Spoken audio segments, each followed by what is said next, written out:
Welcome to the Power of Offense with Keith and Rodney. And today we're going to discuss a show that was published by attorney Dennis Spurling. And for the record, I am a subscriber of Dennis Spurling channel. And I think that Dennis Spurling has some dope content, which led Rodney to calling in to one of Dennis Spurling's shows, of which we're going to discuss today. Now, just to let everyone know, right, we are going to criticize and critique this conversation, right? But our intent, or let me make this clear, our intent is not to attack Dennis Spurling personally. It's not to bash the brother or anything. We just want to deal with the content of what he was saying. You know what I'm saying? So we're not against Dennis Spurling, not at all. We just want to deal with what he was saying in this particular show, where he was talking about the expansion of police authority. Now, Rodney was attempting to explain to him the benefit in using the 1866 Civil Rights Act in relation to the expansion of police authority, but that conversation didn't go as well as we planned. You know what I'm saying? So I guess from here, Rodney, you want me to just play the clip? You might as well. All right, so here we go, y'all. Fair use, fair use. Either way, Rodney, go ahead and wrap up, and then we're going to go to Ricky and let him finish. What are your thoughts? Okay, yeah, well, I'm not sure what part I keep getting cut off on, but I was talking about the difference between the United States Code, which most of us use whenever we want to sue a public official, i.e. the police department. And I was trying to explain the difference in the United States Code, which it kind of invokes the immunity, which is what everyone is talking about. But there's a law that immunity can't touch, and it's in the statute at large. So I was asking, was anyone on the panel, have they ever heard of the Act to Protect All Persons in the United States in their civil rights and a means to furnish their vindication? That's the name of the law. So have anyone heard of that law on the panel? Well, they're not answering questions. Go ahead and tell us what you're going to say about that law if you want to answer. Okay. Well, anyway, that law was the Civil Rights Act that they passed right after the Civil War. It's a statute at large. You mean the one in 1865? 66. So yeah, most people know it. What was that guy from California? He ended up suing like some major corporation. A black dude with the TV shows, used to be a comedian. Yeah, Byron Allen, but he used it wrong. So Byron Allen. Let me tell you a little bit about. Tell me how that relates to what we're talking about right now. It relates it relates all the way to it, because I'm not going to talk about Byron Allen right now. I would talk about what I'm talking about, which is that law.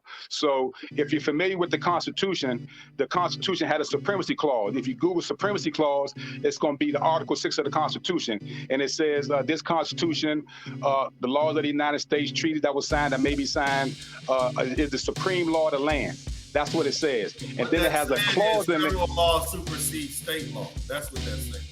So you can it's saying what? You can have a state law that's stricter, but it can't be. The federal law supersedes state law. Period. That's basically. But it's saying it's the supremacy clause. It's the supreme law of the land. So the language that's in Article 6 that makes it. There's also other articles, brother. There's also other articles that say anything that we don't govern is left to the states.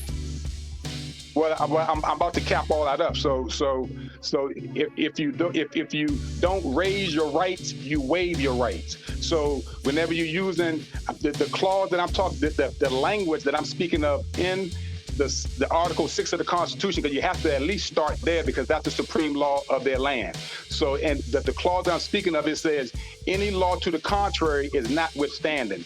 That makes Article 6 and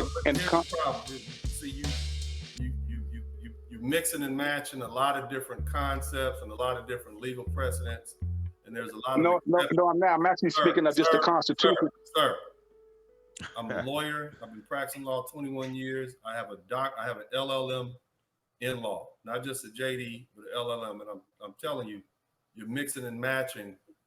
But we want to focus on this particular Supreme Court case, the Rivas case, and the Fourth Amendment, and your thoughts on that. We don't need a dissertation in the law. We just need your thoughts on it based on what I appreciate your time.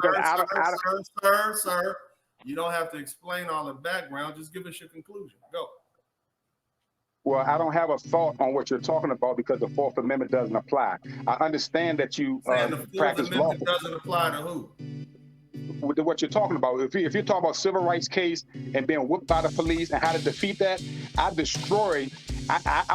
not learned in law, but I don't want to take up any more of your time because you keep cutting me off. So you can go ahead with your show, but I'm cutting you off because like you focus on.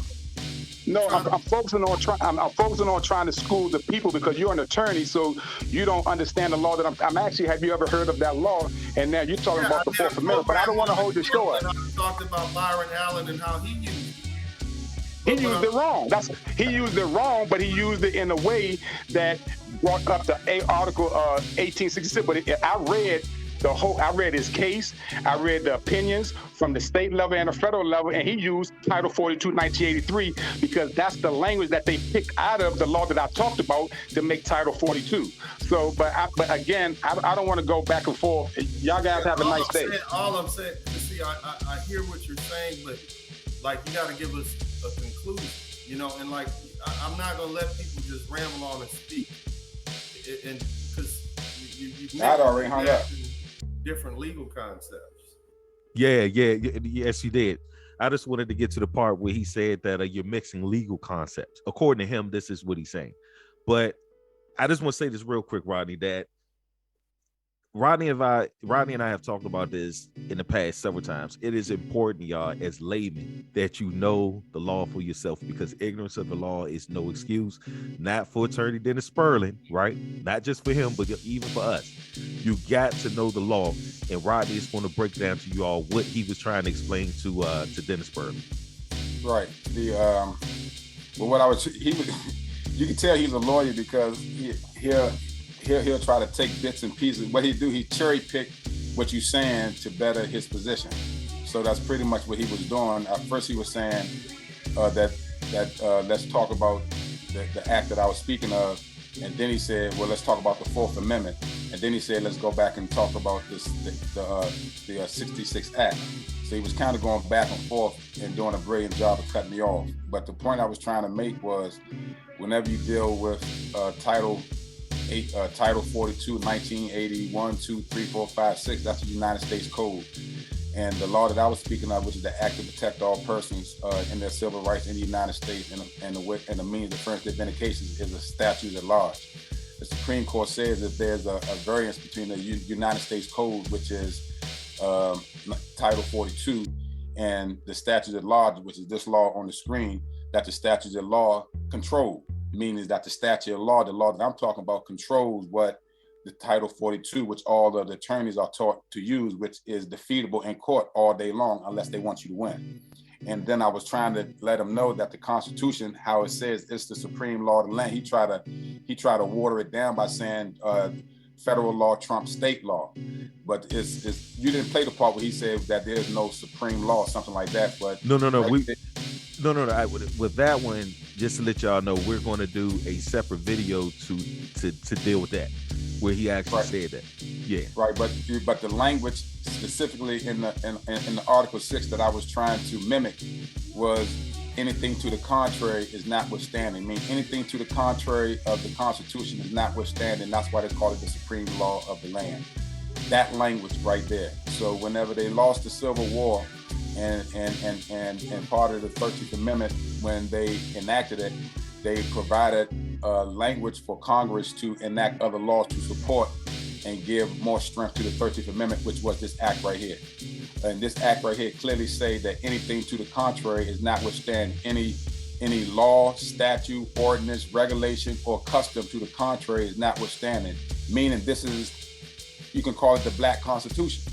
You know what I'm saying? Because they're talking about slavery. They're talking about those who were in involuntary servitude, which most of the time it was us, and those who were convicted of in prison time.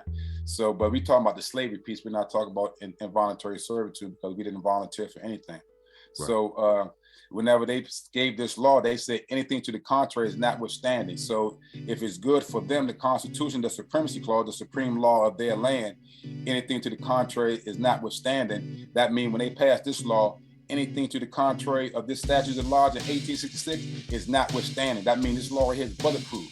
That's why it's hidden, buried away in the Library of Congress and in the National Archives. And what they did, they cherry-picked bits and pieces of it, created the code.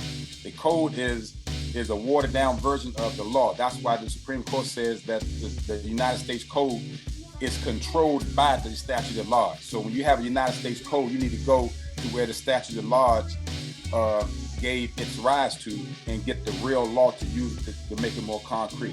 So all these games that everyone is playing, all the lawyers, the Congress, and everyone is playing, talking about the Voting Rights Act, the 1964 Civil Rights Act, is all bullshit.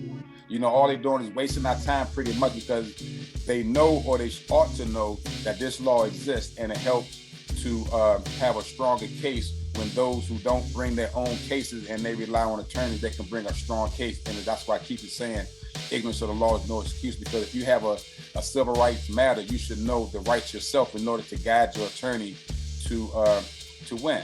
You know, so if they don't want to do it, you have to find an attorney will do that would do it, because all this Title 42 is a watered down version of the law that will create controversy enough in the federal court and in the state court to where you'll win almost every time if you can prove your facts. Absolutely. Now, just a fun fact, right? And this backs up what Rodney say, because what can be proven must be proven. And here at the Power of Offense, we always prove what we say. So like Rodney said, Title 42. So here we go. 42 USC section 1982, right? The right to acquire, hold, convey property, It says it was originally established by the Civil Rights Act of 1866. Now, the interesting part of what Rodney is saying is that when you use those codes, right, those codes actually leave out information that's in the act. So why not just use the act? Because you have choice of law. Why not just use the act? Exactly. It makes sense to use the act. Because nowhere in Title 42, 1981, 2, 3, 4, 5, or 6 does it say anything to the contrary notwithstanding. That means immunity is withstanding on Title 42, but it's notwithstanding when you use the act. They can't say, well, I was doing the course of my job, so that's why I shot him in his head 3 times.